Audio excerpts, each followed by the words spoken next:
Hello guys, आज जम्मू कश्मीर में voting के दिन। देखते हैं आज हमारे घर में कौन किसको वोट देगा। छोटे, तू किसको वोट देगा? मोदी जी को।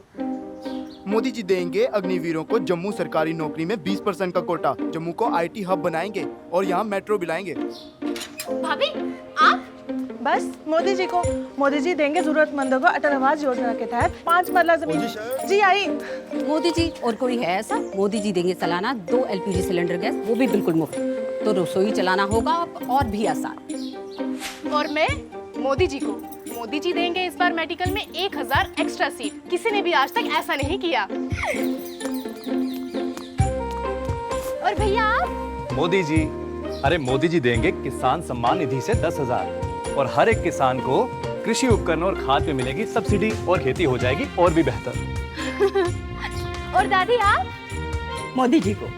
वो देंगे 3000 पेंशन और मां सम्मान योजना का सालाना 18,000। और भैया आप किसे देंगे वोट? मोदी जी को, जो देंगे यूपीएससी JKPSC एस्पिरेंट्स को 10,000 का कोचिंग खर्चा और आने जाने का 3,000 सीधा बैंक खाते में। और दादाजी आप किसे वोट देंगे? केवल मोदी जी को। वो बचाएंगे हमारी संस्कृति और सभ्यता और रखेंगे हम सबके परिवारों को सुरक्षित। और मैं भी मोदी जी को। वो देंगे 7 लाख का आयुष्मान कार्ड, जिससे मैं अपने परिवार के स्वास्थ्य का ख्याल रख पाऊंगा। क्यों बाबूजी?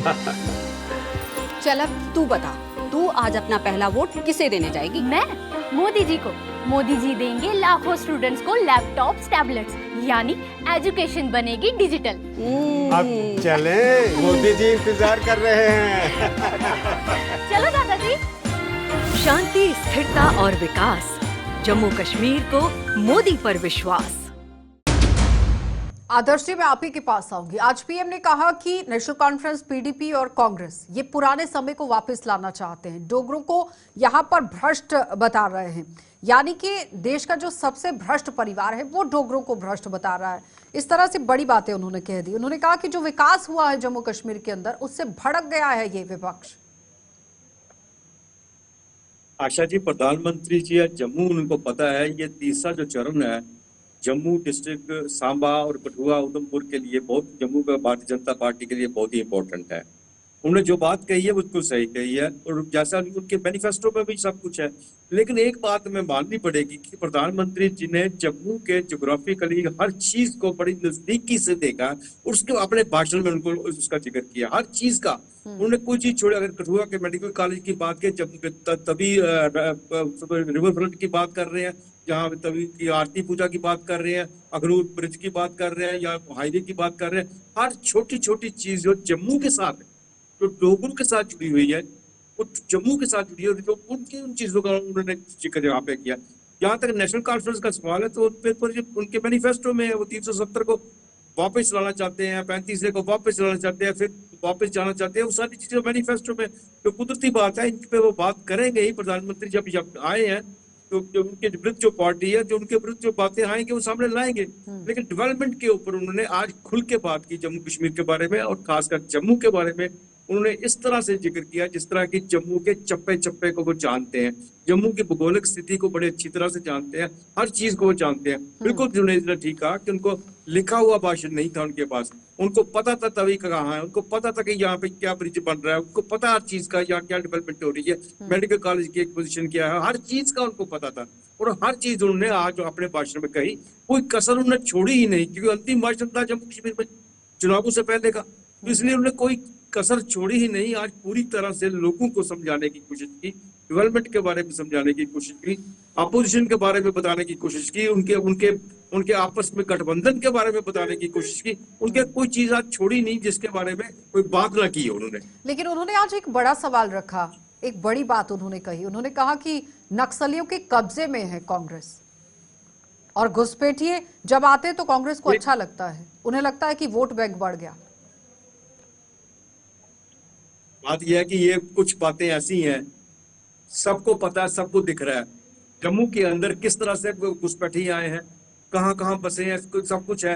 लेकिन आज तक कोई एक्शन नहीं हुआ उस पर। इस पे तो हम दोनों सरकारें इसकी जिम्मेदार है, केंद्रीय सरकार जिम्मेदार है, जम्मू कश्मीर की सरकार भी जिम्मेदार है। जहाँ बांग्लादेशी बसे हुए हैं, जहाँ रोहिंग्या बसे हुए हैं, कितने पकड़े हैं, 10 एक पकड़ के उनको जो हीरानगर की जेल में डालते हैं, वहां प्रोटेस्ट करते रहते हैं, वहां खाते पीते एंजॉय करते हैं। क्या है जम्मू का पूरा जो कारोबार जिन लोगों ने अपने हाथों में ले लिया है, जहाँ गली गली में कुचे कुचे पे वो जितने भी काम है उनके, प्लम्बर है चाहे वो कोई काम है, ठेकेदारी का काम है, हर काम उनके हाथों में चला जा रहा है इस वक्त। ये तो बात सही है, और उसके ऊपर किसी किस्म का कोई एक्शन लिया ही नहीं जा रहा।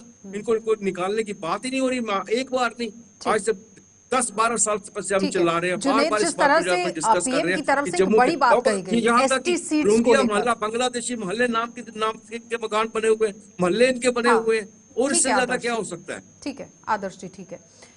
एसटी सीटें आरक्षित, जिस तरह से उन्होंने कही कि अब जम्मू रीजन में 6 सीटें एसटी के लिए आरक्षित कर दी गई हैं।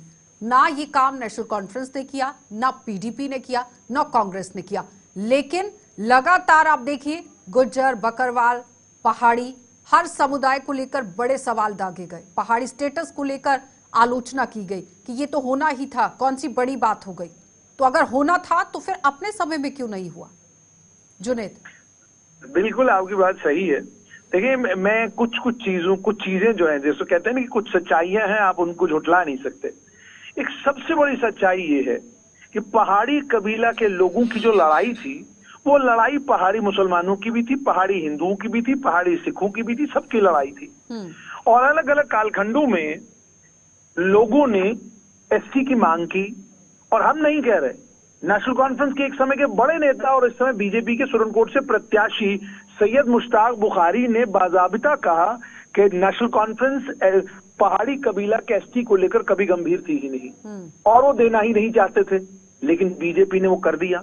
उसके बाद गुजर बकरवाल कबीला को फॉरेस्ट राइट्स एक्ट, वो कानून बना कांग्रेस के कार्यकाल में। नेशनल कॉन्फ्रेंस कांग्रेस की जम्मू कश्मीर में 6 साल सरकार रही, लेकिन फॉरेस्ट राइट्स का कानून जम्मू कश्मीर में एक्सटेंड नहीं किया गया। वो कानून भी इसी 5 अगस्त 2019 के बाद आया, SC/ST एट्रोसिटीज एक्ट। तो फिर समुदाय को लेकर जो अराग अलापा जाता है वो क्या है?